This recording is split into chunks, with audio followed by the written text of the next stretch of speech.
명절을 맞이하는 주일에 주님을 사모함으로 예배를 드리기 위해 이곳에 모였사오니 저희들의 예배를 기쁘게 받아주시옵소서. 아멘. 주님의 한없는 사랑하심을 알지만 세상의 것들을 사랑했고 또한 불평했고 행하지 못했습니다.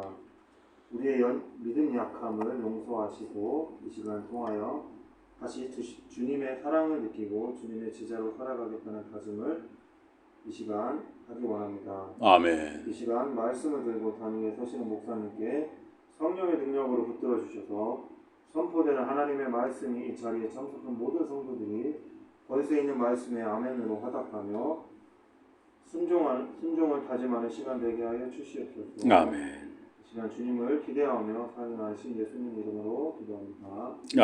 아멘.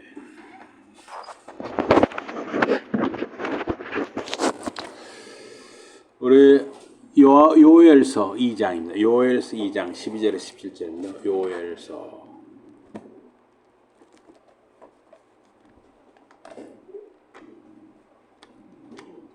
요엘서 2장입니다. 요엘서 2장 12절에 17절. 요엘서 2장 12절에서 17절입니다.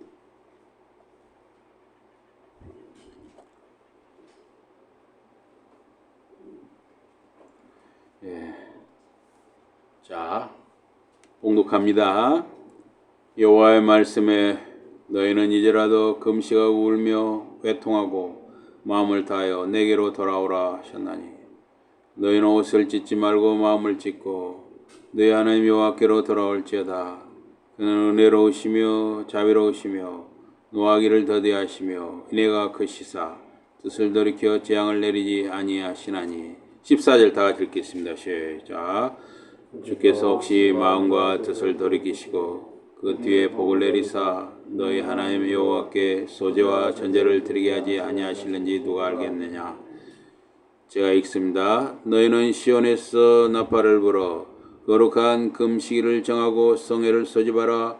백성을 모아 그 모임을 거룩하게 하고 장로들을 모으며 어린이와 젖먹는 자를 모으며 신랑을 그 방에서 나오게 하며 신부도 그 신방에서 나오게 하고. 17절 다 같이 봉독합니다. 시작. 여호와를 섬기는 제사장들은 낭실과 제단 사이에서 울며 이르기를 여호와여 주의 백성을 불쌍히 여기소서. 주의 기업을 욕되게 하여 나라들로 그들을 관할하지 못하게 하옵소서. 어찌하여 이방인으로 그들의 하나님이 어디 있느냐 말하게 하겠나이까 할지어다. 아멘. 오늘 말씀 제목은 회개하라입니다. 이 회개는 주님께 돌아서서 신실한 순종의 삶을 살아가기로 결심하고 행하는 것입니다. 회개는 성령님의 역사와 도우심을 통해서 경건의 모양이 아니라 그 능력이 나타나는 것입니다. 요엘서는 주전 800년경 기록되었습니다. 지금부터 약 2800여 년 전에 기록되었습니다. 소예언서 12권 중에 이른 시기에 저작한 기록한 이 책이 요엘서입니다. 사도행전 오순절 베드로 설교에 이 요엘서 2장이 인용되었습니다. 베드로 설교를 통해서 3,000명이 주님께 돌아왔습니다. 요엘서 1장 1절에 보면 부두엘 아들 요엘이라 했습니다. 이 부두엘은 하나님은 신실하시다라는 의미입니다.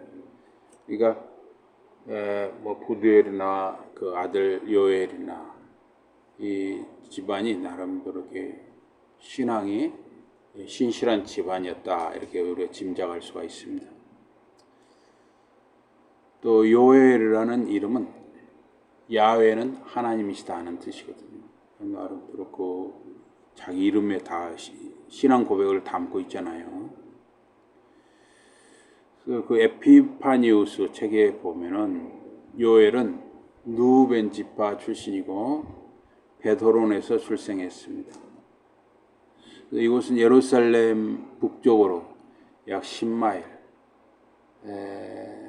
약 13km 정도 떨어져 있는데, 그가 죽고 요엘이 죽었을 때 이곳에 매장되었다고 합니다. 그래서 요엘은 아마 제사장이었거나 레위 사람이었을 것으로 봅니다. 그래서 요엘은 야훼는 하나님이시다 하는 뜻이에요. 요엘 선지자는 메뚜기 때 습격을 하나님 심판이라 전했습니다. 그래서 메뚜기 때 재앙으로 인해서 포도, 밀, 보리, 무화과, 석류, 대추, 사과 등 밭과 나무 열매가 없고 인간의 기쁨도 사라졌습니다. 지금 우리가 추석 명절 있잖아요. 이제 추석 명절. 추석 명절에 어때요? 과일, 사과라든가 배라든가 대추라든가 이 과일이 있어야죠. 또 생선도 있어야죠. 바다 생선, 민물 생선. 또 쌀이라든가 이런 곡식도 있어야죠. 이런 것이 두루 있을 때 우리가 기쁨이 있잖아요. 그런데 여기 지금 유다 나라에 메뚜기 떼 재앙으로 메뚜기 떼가 얼마나 많이 습격을 했는지 다 먹어버려서 다 열매가 없는 거예요. 이런 먹을 것이 사라지면 인간의 기쁨도 사라진다는 거예요. 열매가 없으니 제사도 드릴 수가 없었어요. 하나님께 소제, 곡식 제사, 전제, 포도주를 부어드리는 제사, 이 제사를 드릴 수가 없었어요. 땅에서 나오는 게 없으니까 하나님께 바칠 것이 없는 거예요. 제사를 못 드려요. 전제라는 건 부어드리는 제사인데 주로 포도주를 썼고 때로는 감람류나 짐승피를 붓기도 했습니다. 그래서 땅에 소출이 나지 않으니까 하나님께 제사를 드리지 못하는 현실. 너무나 슬픈 일이죠. 또 안타까운 일이죠. 요엘 선지자는 제사장들에게 굵은 배로 동이고 슬피 울라 했습니다. 또 단에 수종 드는 자들, 단에 수종 드는 자들이 결국은 제사장들이라고 할 수 있죠. 단에 수종 드는 자들은 곡을 하라 했습니다. 더 크게 울으라는 거예요. 더 슬프게 울으라는 거예요. 또 굵은 배를 입고 밤을 새워 누워 있으라 하는 것입니다. 소제와 전제 제사를 드리지 못하는 현실을 하나님 앞에 슬퍼하라는 것입니다. 요엘 선지자는 메뚜기 떼에 대해서 자세히 관찰을 했습니다. 2장 4절에 10절에 보면 이렇게 메뚜기 떼에 대해서 상당히 자세히 관찰했어요. 요엘 선지자는 자기 민족이 회개하기를 간절한 마음으로 구원했습니다. 자기 민족을 위해 간곡히 기도하기를 제사장들에게 촉구했습니다. 물론 요엘 자신이 그렇게 기도했을 것입니다. 하나님께서는 죄의 심판을 자연재해, 질병, 전쟁 이 세 가지 방법을 통해서 행하십니다. 이 시대도 마찬가지예요. 이 시대도 항상 하나님이 이 세 가지를 통해서 심판하십니다. 이걸 우리가 얼마 전에 코로나였죠. 코로나 때 심할 때는 우리 예배도 못 모였잖아요. 예배도. 이 코로나도 일종의 이제 질병이죠. 질병. 오늘날 전쟁은 총과 미사일뿐만 아니라 무역, 국가와 개인의 경쟁, 빈부격차, 노사 갈등 등 더욱 복잡하고 다양합니다. 또 학교나 직장, 사회의 따돌림, 차별 이런 것도 어떻게 보면 하나의 전쟁이라고 할 수가 있어요.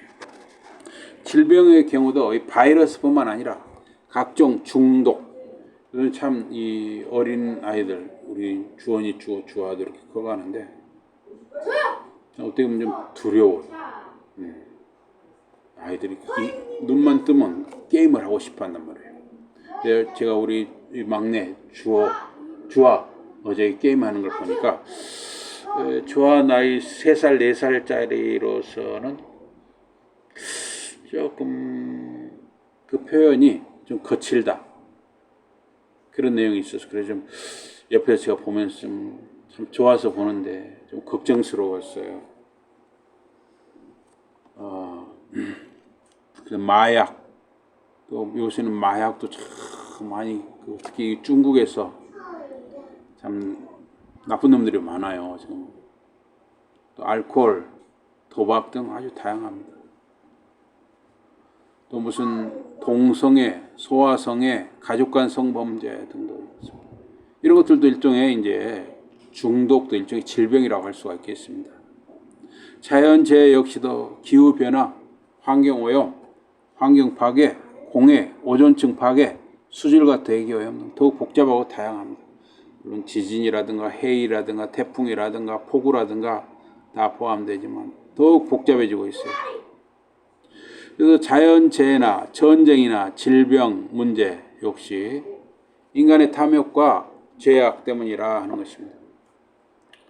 그래서 요엘선지자는 회개하라는 거예요. 회개. 요엘서는 유다 나라 주위에 두로, 시돈, 블레셋 다 여기 지중해 연안에 있잖아요. 또 애굽과 에돔이 등장을 하고 있습니다. 그러나 아수르나 바벨론, 파사, 페르시아라는 이름이 나오지 않거든요. 요엘서에. 그래서 요엘서 기록에는 아수르나 바벨론, 파사, 이 페르시아가 일어나기 전에 기록했을 것이다. 이렇게 보는 경우가 있습니다. 또는 포록 이후에 이웃 작은 나라들이 드로, 시돈, 블레셋 이런 작은 나라들이 이스라엘을 괴롭혔으니 포로 시대 이후의 기록일 수도 있다. 이렇게 보기도 합니다. 또 3장 6절에 보면 헬라, 그리스, 헬라라는 말이 나옵니다. 헬라는 이 주전 3세기 이후에 강해졌습니다. 그래서 포록 이후 기록이라고 보기도 합니다. 그러나 포로기 전에도 이 상업차, 이 헬라와 이 팔레스타인과의 거래가 있었으니 그 이전도 가능하다 이렇게 보기도 해요. 그래서 요엘은 회개하라가 주제입니다. 그러나 구체적 죄를 나열하지 않았어요. 요엘서에는 구체적으로 이러이러한 죄를 회개하라 이런 게 나오지 않았습니다. 반면에 아모스나 호세아 선지자는 우상 숭배, 음란, 방탕, 도적질, 뇌물 등의 죄를 열거했습니다. 요엘서는 야훼의 날이 즉 심판의 날이 자주 등장합니다. 요엘서는 성전 중심 제사를 전제로 회개하라 외쳤습니다. 요엘 선지자는 예배의 중요성을 강조합니다. 형식적이고 의식적인 예배가 아니라 공동체 회개가 전제된 예배를 말합니다. 대한민국 공동체, 또 익산 시민 공동체, 또 우리 주은혜교회면 주은혜교회 공동체, 공동체 전체의 그 회개를 촉구한다는 것이죠. 회개의 이유는 유다 나라에 닥친 현실적 재난입니다. 하나님께서 이 재난을 주실 때 아무 이유 없이 주시겠느냐 하는 것입니다. 유다 나라 공동체 회개가 있어야 현실의 재난이 해결될 수 있다 하는 것입니다. 또한 예언자적 관찰에 의해서 회개를 촉구했습니다. 이 자연적인 재난, 즉 메뚜기 재앙이 닥쳤으니 회개하라는 것입니다. 야훼 하나님께서는 이스라엘 백성에게 3가지를 자손들에게 가르치고 전하라 하셨습니다. 하나님의 율법, 이 말씀, 또 은혜 받은 거. 여러분같이 하나님께 은혜 받은 게 많이 있잖아요. 그리고 이 본문의 무서운 재앙, 이 3가지를 자녀들, 자손들에게 가르치고 전하라는 것입니다. 요엘은 오경의 모세 언약의 근거에서 국가적인 불순종은 언약적 저주를 부른다 이렇게 선포를 했습니다. 그러나 이 징계 기간 이후에 하나님이 자기 백성을 회복시켜 주시고 그들이 경험하지 못한 다양한 방식으로 복을 주신다고 했습니다. 요엘서 1장과 2장은 신명기 32장과 그 구조나 주제가 유사합니다. 요엘은 땅 위의 모든 민족들에 대한 야훼 하나님의 절대적 권위를 말합니다. 요엘서는 시온을 7번, 예루살렘을 6번, 유다를 6번 언급하고 있습니다. 이것은 예루살렘의 언약적 중심성을 강조하는 것입니다. 예언에 있어서 하나님의 성령의 임재와 권능은 구약의 이 전형적인 주제입니다. 요엘서 3장 1절에서 5절은 그러한 교리에서 더 나아가고 있는데, 구약에서 선택된 개인들, 선지자들 혹은 왕들에게 하나님의 성령이 임재하지만 모든 사람에게 그런 것은 아닙니다. 구약 시대는. 그러나 요엘서는 다가올 시대 모든 하나님 백성이 성령의 지배를 받고 성령을 소유하고 성령에 따라 행한다는 것을 예언했습니다. 이 신약 시대의 이 성령의 역사를 미리 내다본 것이죠. 하나님이 그걸 보게 하신 것이죠. 하나님 요엘에게 모든 사람들이 성령을 통해 살아계신 하나님과 직접 만나고 소통할 것을 미리 보게 하셨습니다. 그래서 요엘의 예언은 사도들의 오순절 체험으로 이제 이루어졌습니다. 성취되었습니다. 그 결과 회개하고 믿고 세례받는 신자들이 사도행전 초대교회에 증가했습니다. 이것은 하나님께 다가가는 이 보편성과 영적 접근의 동등성을 강조했습니다. 구약시대는 제사장이라는 사람, 일부 사람을 통해서만 하나님과 이렇게 소통을 할 수가 있었는데, 이제 성령 시대에는 보편성과 동등성으로 사람들이 다 하나님과 성령을 통해서 직접 소통한다는 것이죠. 요엘은 3가지 재앙을 말합니다. 하나는 메뚜기 재앙입니다. 그래서 이 메뚜기 재앙을 문자 그대로 메뚜기 재앙으로 받아들일 것인가, 또는 은유적으로 볼 것인가, 이게 학자들마다 조금씩 틀려요. 우리는 2가지를 다 우리 가능성을 보는데, 메뚜기 재앙으로 보든 외세가 군대가 쳐들어와서 당하는 재앙이든 둘 다 재앙이라는 건 확실하죠. 그 재앙은 유다 나라와 유다 백성의 그 공동체의 죄의 결과다 하는 것도 변하지 않는 것이죠. 그래서 메뚜기 때와 같이 실제로 군대가 쳐들어왔을 수 있습니다. 또 하나는 이 가뭄, 기근입니다. 식물이 마르고 열매가 없고 물 공급이 부족했습니다. 그러다 보니까 이제 나라 전체가 황폐화되는 거예요. 황폐화. 미국에서도 말입니다. 1920년대 이렇게 굉장히 미국에 대공황이 일어났잖아요. 그런데 미국 북쪽에서부터 남쪽까지 쭉 곡창지대, 무슨 벨트가 있더만요. 농업 벨트 같이 쭉 아주 비옥한 땅이 있는데, 이상하게 공황이 들었을 때 거기가 모래사막으로 변해버린 거예요. 참 희한하죠. 뭔가 어려운 일이 닥쳤을 때는 한꺼번에 다 어려워졌던 거예요. 근데 지금 여기 유다도 이렇게 한꺼번에 어려움이 닥친 거예요. 나라 땅이 다 황폐화되어 버렸어요. 그리고 황폐화는 이 가뭄 탓도 있지만 침략의 영향을 받았기 때문입니다. 메뚜기 때 재앙이든 외세의 침입이든 침략의 영향이에요. 그래서 메뚜기 때 혹은 외세의 침입자들로 인하여 땅이 메마르고 파괴되고 불타버렸습니다. 저주와 침입과 가뭄 그리고 황폐화는 모세 언약의 신실하지 못하기 때문이었습니다. 그 모든 재난은 야훼 하나님께 대한 국가적 불순종 때문입니다. 그래서 야훼의 날은 요엘서에서 아주 두드러지는데, 이 욤 아도나이거든요. 야훼의 날이 히브리어로 욤 아도나이인데, 또는 욤 하셈. 그래서 이 야훼의 날이 5번 등장하고 있습니다. 야훼의 날은 이스라엘 족속의 거룩한 전쟁에서 유래합니다. 요엘서에서 유다와 예루살렘을 공격하는 야훼의 날, 그 원수는 야훼 자신의 군대입니다. 그러니까 하나님의 택한 백성 이스라엘이 유다가 범죄했을 때는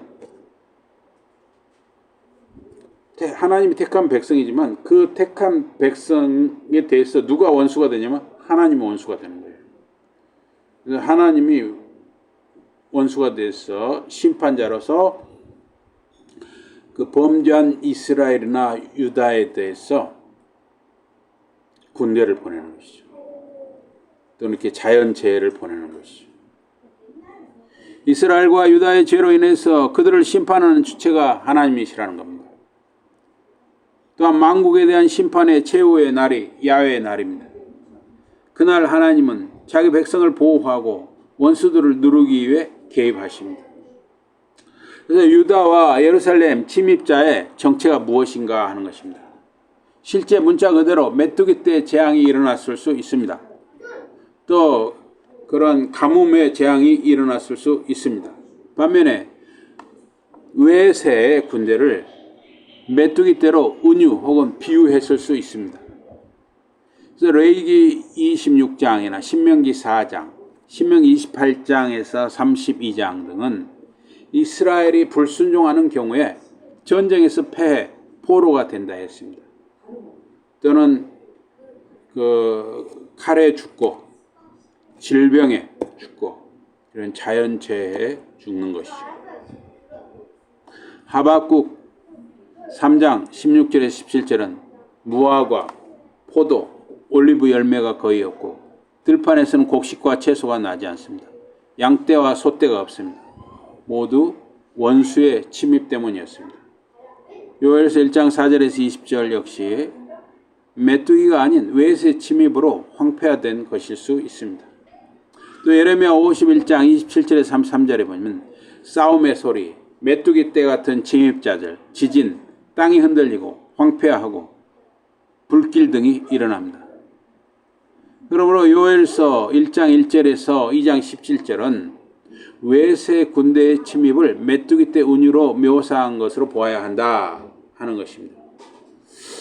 저도 역시 외세의 침입을 요엘 선지자가 이렇게 은유적으로 또는 비유적으로 표현한 것이 아닌가 그렇게 생각합니다. 회개는 진정성을 가져야 합니다. 적절하고 공식적인 행동이 따라야 합니다. 그래서 금식이라든가 공적인 슬픔, 드러내놓는 슬픔 또는 합심 기도 등이 있어야 하는 것입니다. 또한 마음에 진정한 변화가 있어야 합니다. 그래서 요엘서 2장 13절에서 마음을 찢으라 그랬어요. 우리 13절 한번 읽어보겠습니다. 자, 우리 13절입니다. 13절. 요엘서 2장 13절 다 같이 보셨습니까? 13절 다 같이 시작. 너희는 옷을 찢지 말고 마음을 찢고 너희 하나님 여호와께로 돌아올지어다. 그는 은혜로우시며 자비로우시며 노하기를 더디하시며 이내가 크시사 뜻을 돌이켜 재앙을 내리지 아니하시나니. 예. 옷을 찢지 말고 마음을 찢으라는 것입니다.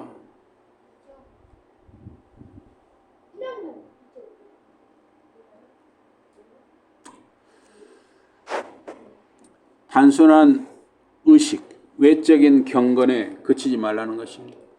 경건의 모양이 아니라 그 능력이 나타날 수 있어야 합니다.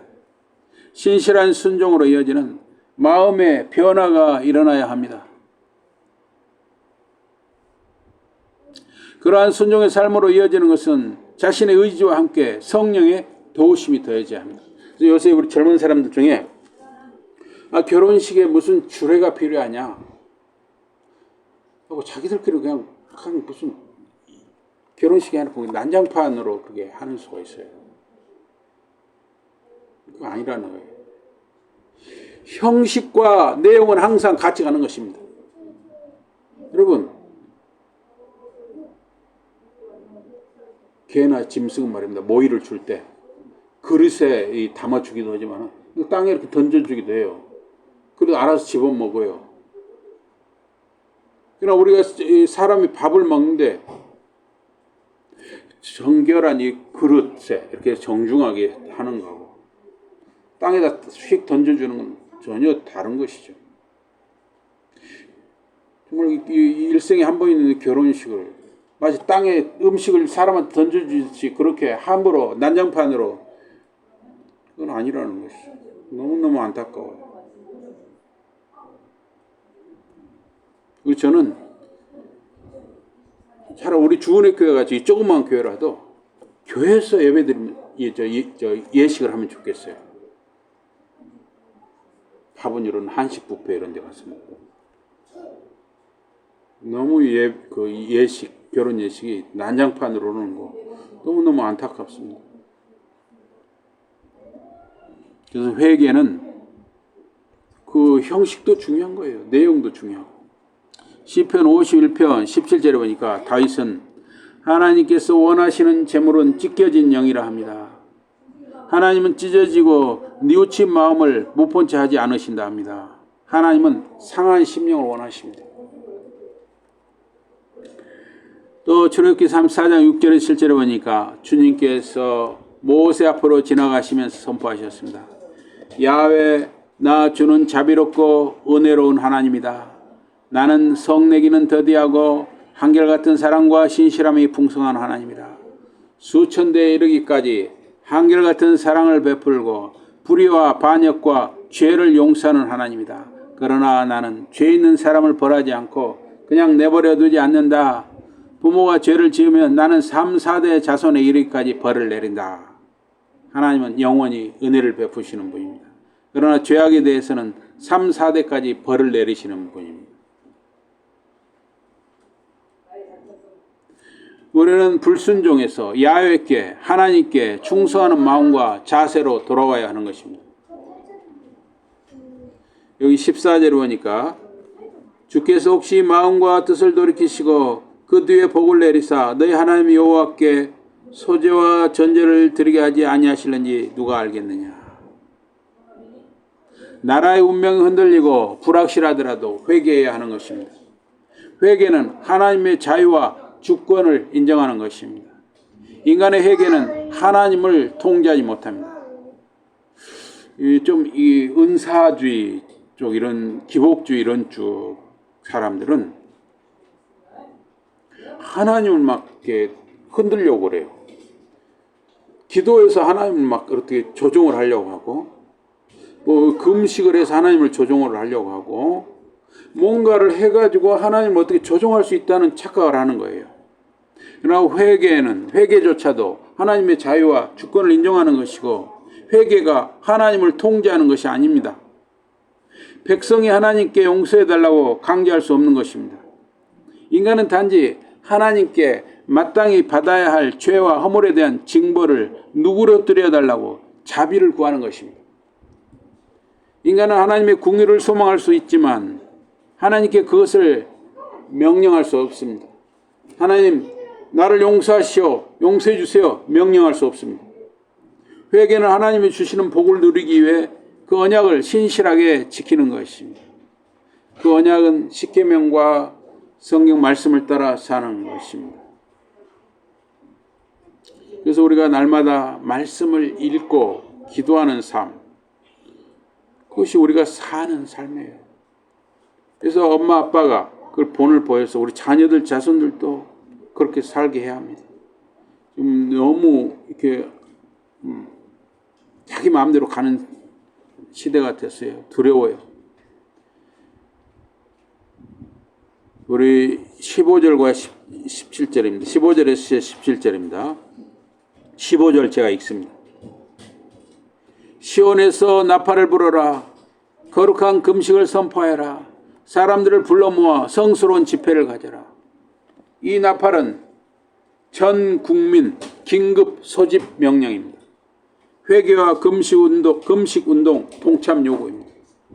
하던 일을 멈추고 금식과 회개의 기도에 참여하라는 것입니다. 여기 16절에 자 우리 16절 한번 같이 읽어보겠습니다. 16절 16절입니다. 16절 다 같이 시작. 백성을 모아 그 모임을 거룩하게 하고 장로들을 모으며 어린이와 전몽자를 모으며 신랑을 그 방에서 나오게 하며 신부도 그 신방에서 나오게 하고.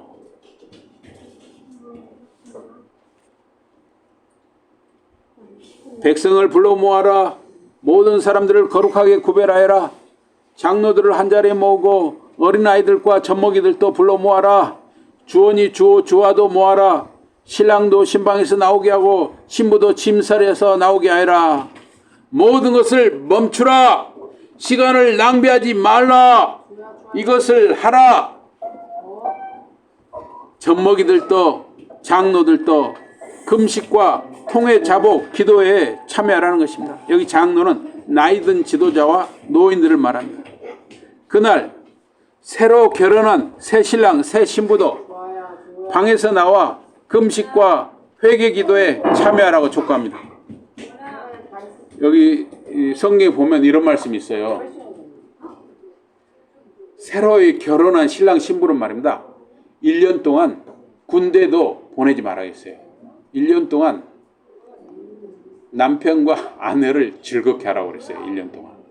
그런데 여기 이 본문은 지금 얼마나 다급하니 지금 나라가 다 굶어 죽게 생겼어요. 나라가 망해서 굶어 죽겠어요. 그러니 지금 신랑 신부가 서로 신랑 신부가 결혼을 했으니 신방에서 즐거움을 누리는 것도 중요하지만 지금 곧 다 죽게 생겼다. 그러니 우리 신랑과 신부도 다 신방에서 나와라. 젖먹이까지 나와라. 어린 아이들도 다 나와라. 나이든 노인들도 나와라. 이제 모든 걸 멈추라. 시간 낭비하지 말라. 이것을 하라. 이것은 뭡니까? 금식하고 기도하라 하는 것입니다. 그만큼 개인과 공동체가 죽느냐 사느냐 다급한 위기에 처해 있기 때문에 이 위기를 벗어나기 위해서는 하나님의 은혜와 도우심을 받아야 하니 금식하고 기도하자. 모이자 하는 것입니다. 2024년을 사는 저와 여러분도 마찬가지입니다. 날마다 말씀을 읽고 묵상하고 기도해야 사는 것입니다. 유치원생, 초등학생, 80대 할머니도 모두 참여해서 말씀과 기도에 힘써야 사는 것입니다. 제가 20대 초반에 정말 충격을 받고 감동을 받은 게 있습니다. 저희 집안이 이제 저만 믿기 시작했거든요. 다 우리 형제들 5남매가 교회를 나갔는데 초등학교 저학년 때 교회를 나갔는데 전도를 받아서 교회 나갔는데 끝까지 다닌 사람은 저요. 혼자요. 그것도 은혜죠. 어쨌든. 그런데 이제 그 광주중앙교회 대학부를 다니는데 어느 가정에서 장로님 가정에 제가 초대를 받아서 갔는데 그 저를 이 가정 예배에 같이 하자는 거예요. 제가 그래서 탄생 처음 20 몇 년 만에 처음으로 가정 예배라는 걸 경험을 했습니다.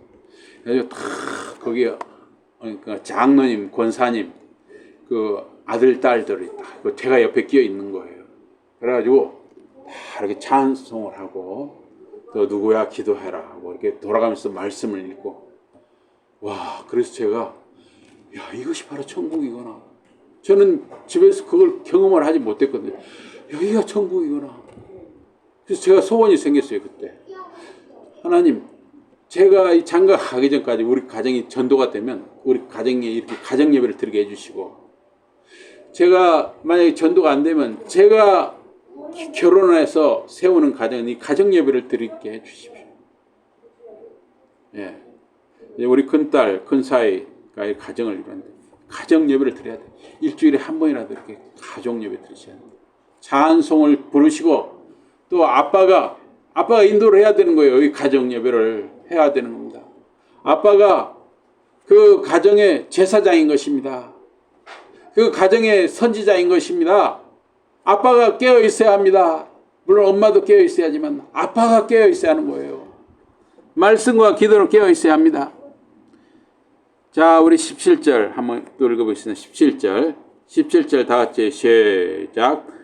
여호와를 섬기는 제사장들은 낭실과 제단 사이에서 울며 이르기를 여호와여 주의 백성을 불쌍히 여겨 주소서. 주의 기업을 욕되게 하여 나라들로 그들을 관할하지 못하게 하옵소서. 어찌하여 이방인으로 그들의 하나님이 어디 있느냐 말하게 하겠나이까 할지어다. 주 앞에서 섬기는 제사장들은 성전 현관과 제단 사이를 오가며 울며 빌게 하여라 하는 것입니다. 오 주님, 당신의 백성을 살려주십시오.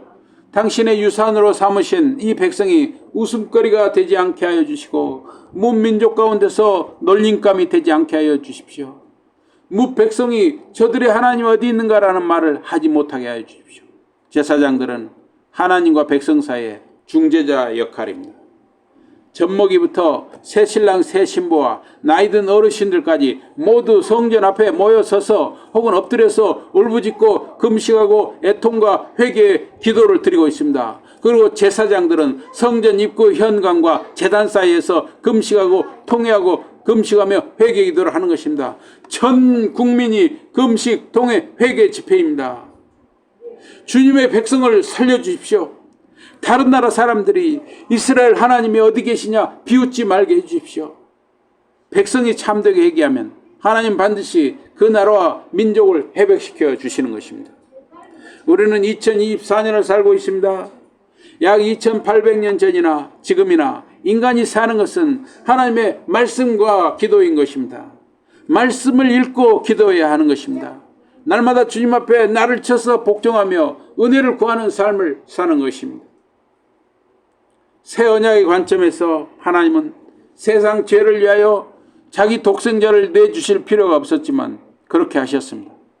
하나님이 죄를 알지 못하시는 그리스도 예수를 우리를 대신하여 죄를 삼으셨습니다. 그리스도 안에서 우리가 하나님의 의가 되게 하셨습니다. 만일 우리 죄를 자백하면 하나님은 우리 죄를 사하시고 모든 불의에서 우리를 깨끗게 하십니다. 우리가 빛 가운데 살면 그 아들 예수 피가 우리를 모든 죄에서 깨끗게 하십니다. 날마다 주님 은혜 속에 살아가는 저와 여러분과 자녀들과 자손들이 되기를 주님 이름으로 기원합니다.